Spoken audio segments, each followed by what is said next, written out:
Thomas and friends, making tracks to great destinations.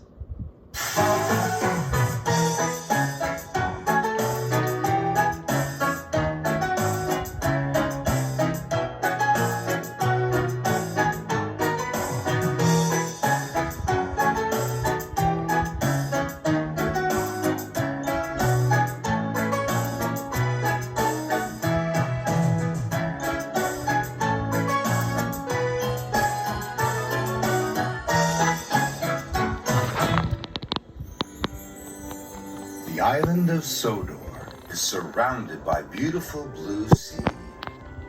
It has fields of green and sandy yellow beaches. There are rivers, streams, and lots of trees where the birds sing. There are windmills and a coal mine, and docks where visitors to the island arrive.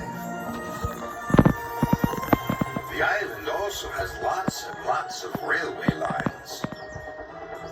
Who's that puffing down the track?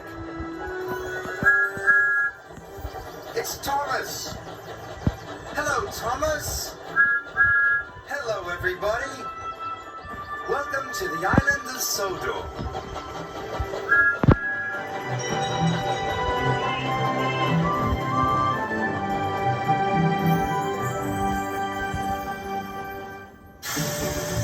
Thomas's new trucks. It was a busy, bustling day on the island of Sodor. The engines and their freight cars were working very hard. Thomas was shunting freight cars in the yard, but his cars were old and rusty. It was very hard work. Then James arrived. "Look," James puffed proudly, "Sir Topham Hatt gave me some smart new freight cars. They're much nicer than yours." "It's not fair," moaned Thomas. "I want new cars too."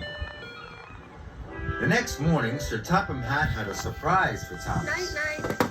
"Thomas, Grandma. your trucks are getting too old for your heavy loads. Bird. You ought to have some new Baby. ones, just like Dog. James." Thomas was delighted. Mommy. Oh. Thomas collected his new freight cars Night, night. and puffed proudly away. Grandpa. Baby. Bird. But when Thomas arrived at the docks, there was James.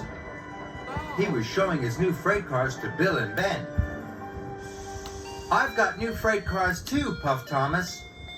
"They're even nicer than James's," puffed Bill and Ben. "Your freight cars may be nice and new now," puffed James, "but you'll never keep yours as clean as mine." "Yes, I will," chuffed Thomas. "I'll have the cleanest freight cars on the island." James watched Thomas puff away. The next day, Thomas puffed into the quarry. James's cars were already loaded. "I've got my stone already," boasted James, "and not a spot of quarry dust on me." "I can do that too," pouted Thomas. So Thomas backed under the hopper. But just as the stone was released, Thomas's freight cars chuckled. Then they rolled a bit more. "Bother," huffed Thomas. "Ha!" puffed James. "Your cars don't look so new now." Thomas was cross. Thomas puffed to the coaling plant. "This time behave yourselves," Thomas snapped. "I want you to stay clean."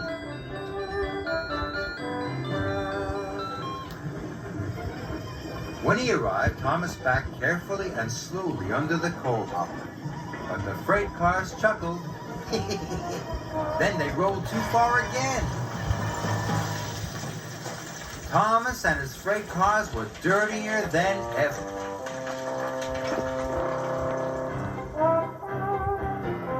Later, when Thomas arrived at the washdown, there was James. "See? I have got the cleanest freight cars. You'll be here for hours getting yours cleaned," laughed James. Thomas was very cross.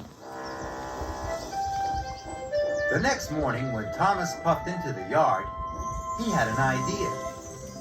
If I use my old trucks to take the coal, he puffed, my new freight cars will still look clean and new.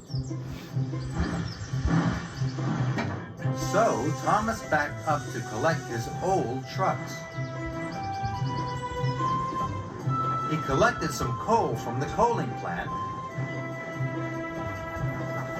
Then he raced across the countryside. Ha! Laughed Thomas. I can get these trucks really messy and get the coal to the docks on time. Then there was trouble. The rusty coupling broke. Thomas's trucks were rolling by themselves. Cinders and ashes, cried Thomas. Thomas applied his brakes, but he stopped too quickly. The trucks bumped into the back of Thomas, and the coal spilled all over the tracks. Thomas was stuck. Soon Sir Topham Hatt arrived on Harvey. Thomas, these trucks are too old for pulling coal, Sir Topham Hatt said sternly. And now you have caused confusion and delay. Sorry, sir, said Thomas. Harvey and the workmen soon cleared the tracks. But Thomas still had to deliver the coal to the docks. So he raced back to the shunting yards. And this time, he collected his smart new freight cars.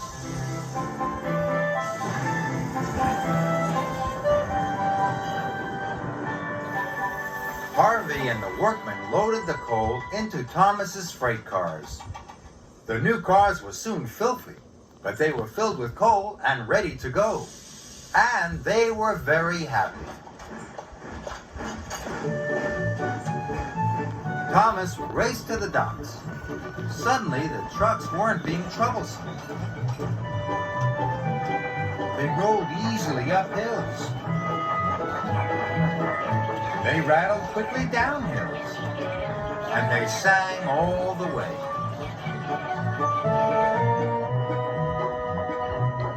Thomas raced into the docks. We need to unload quickly, the dock manager called.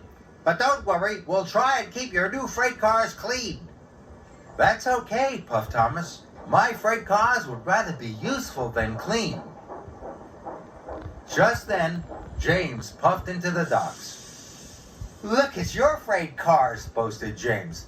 Filthy again, not like mine. James tried to pull away, but his troublesome trucks didn't want to be clean anymore. Hold back, they chuckled. Just then, Cranky's cable snapped. He dropped a large crate of melons.